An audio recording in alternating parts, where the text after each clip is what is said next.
सबका बहुत बहुत स्वागत है हमारे चैनल T20 मैथमेटिक्स में। आज के वीडियो में हम यूनिट डिजिट अर्थात इकाई अंक के बारे में सीखेंगे और ये इसका इकाई अंक का पहला पार्ट का वीडियो। इसमें पावर से रिलेटेड क्वेश्चन के बारे में सीखेंगे। इसके नेक्स्ट पार्ट में गुणनफल और फैक्टोरियल से रिलेटेड क्वेश्चनों का भी हल के बारे में मैं बताऊँगा।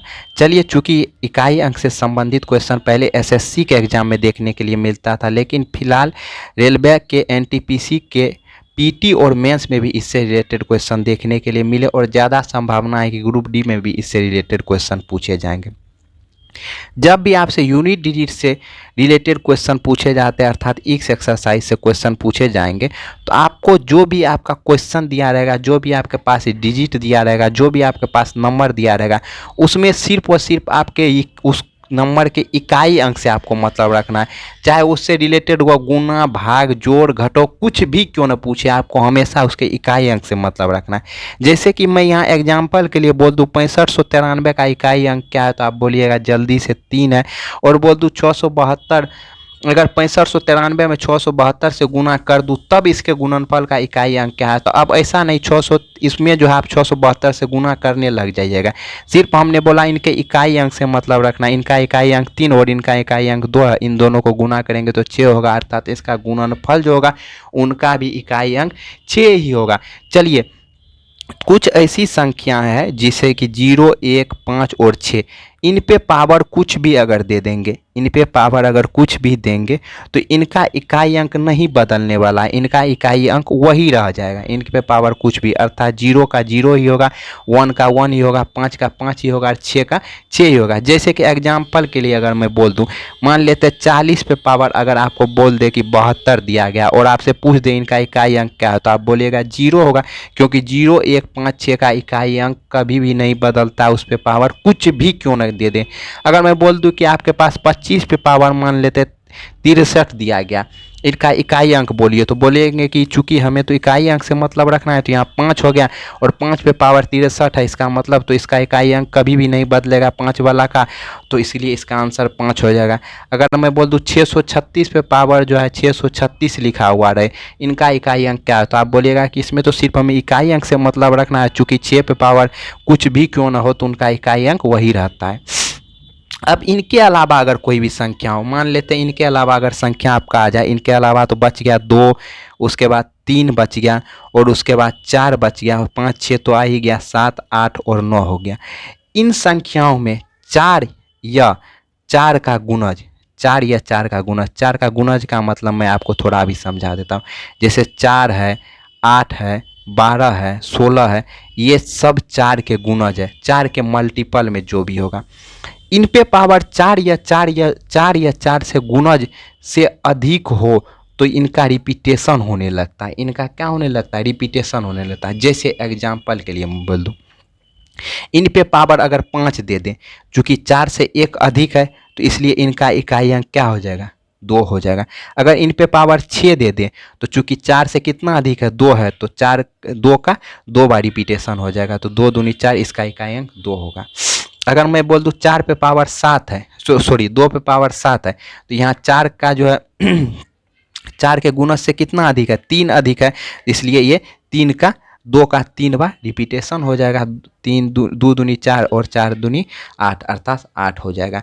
मतलब कि 4 के गुणज से जितना अधिक होगा वह संख्या उतनी मात्रा में रिपीटेशन होने लगा।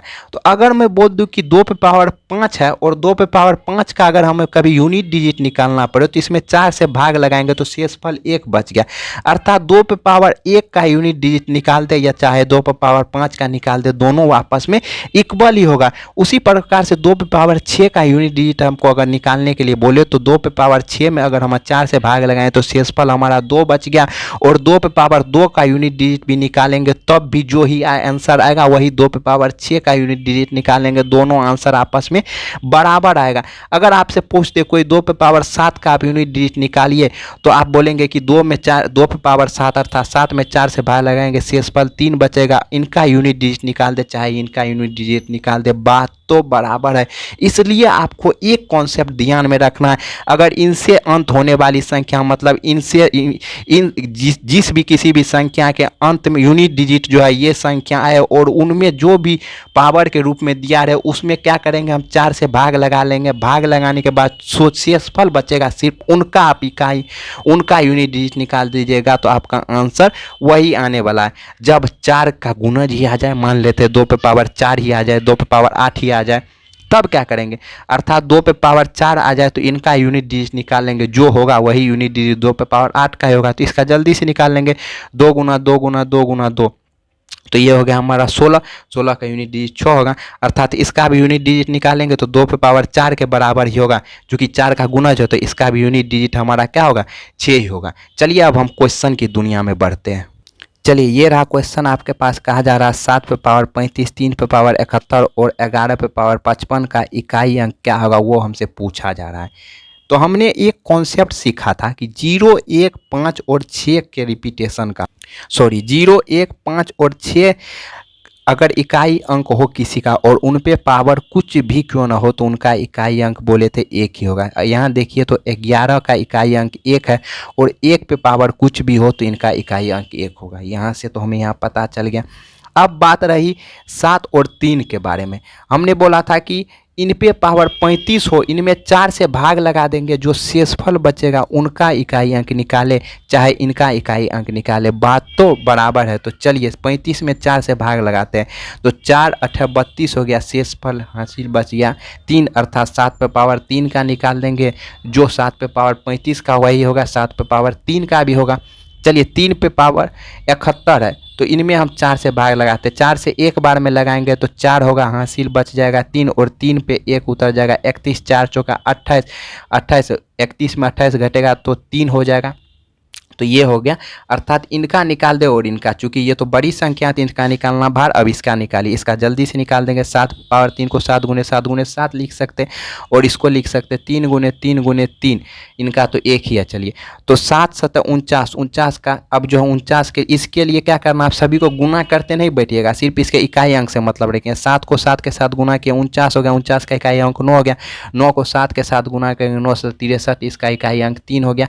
अब इस 9 से तो हमको मतलब नहीं, इनका मतलब इस पूरे का फाइनली का इकाई अंक क्या होगा 3 होगा। उसी प्रकार से 3 तिया 9 हो गया, 9 तिया 27, इसका इकाई अंक 7 हमें प्राप्त हो गया, मतलब इस फाइनली का इकाई अंक 7 होगा और यहाँ एक इकाई अंक 1 है।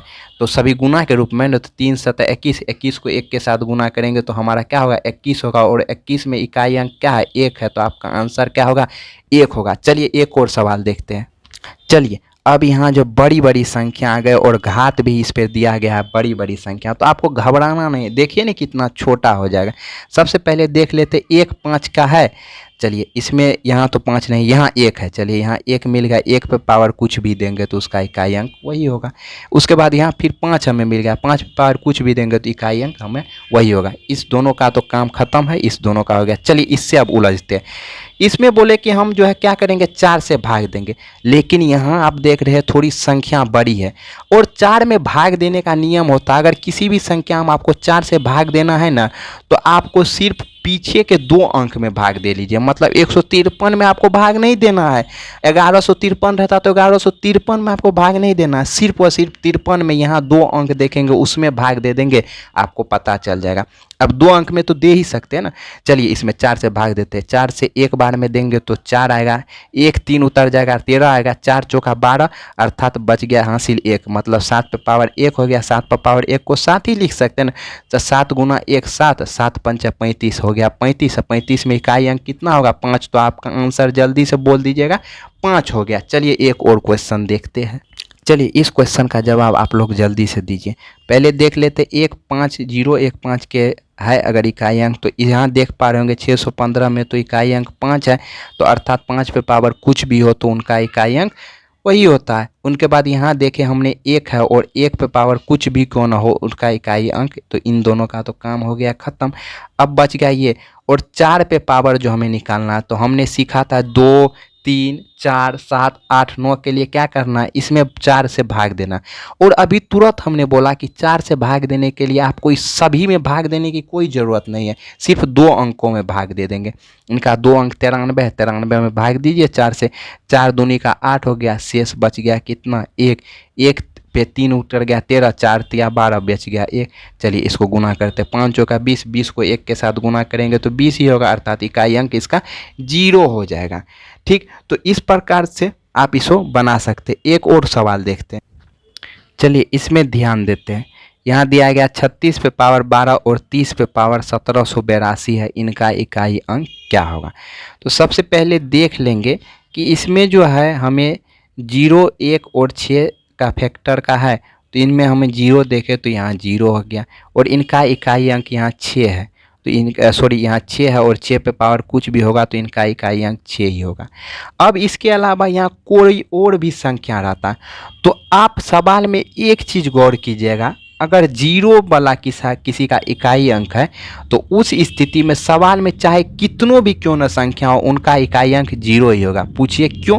क्योंकि आप इसका इकाई अंक निकालेगा, इसको 0 के साथ, इनको 0 के साथ, इनको 0 के साथ, मतलब जितने भी आएगा उन सभी को 0 0 के साथ गुना करते जाएगा तो उसका इकाई अंक क्या आएगा, 0 ही आएगा। तो उन स्थिति में आपका आंसर जो हो जाएगा वह उनका इकाई अंक 0 ही आ जाएगा, निकालने की कोई ज़रूरत नहीं। अब इसमें और सारा संख्या भी रहता तो इनका निकालने का कोई ज़रूरत, इनका किसी का नहीं निकालना। अगर सिर्फ 0 देखा तो आंसर जल्दी से मार देना है 0। नेक्स्ट पार्ट में हम मिलेंगे इससे भी हाईटेक सवाल के साथ, जो कि ये सब सवाल भी आपके सीजीएल में कोई पूछा गया है, कोई एलडीसी एग्जाम में पूछा गया। उसके अलावा हम जल्द ही मिलेंगे आपको फैक्टोरियल वाला सवाल, जोड़ घटो गुना, जोड़ घटो से भी रिलेटेड, चूँकि यहाँ इन सबों में गुना से रिलेटेड सीख रहे थे और जोड़ घटो से भी रिलेटेड सवालों को लेकर हमें नेक्स्ट पार्ट में आऊँगा। तब तक के लिए धन्यवाद।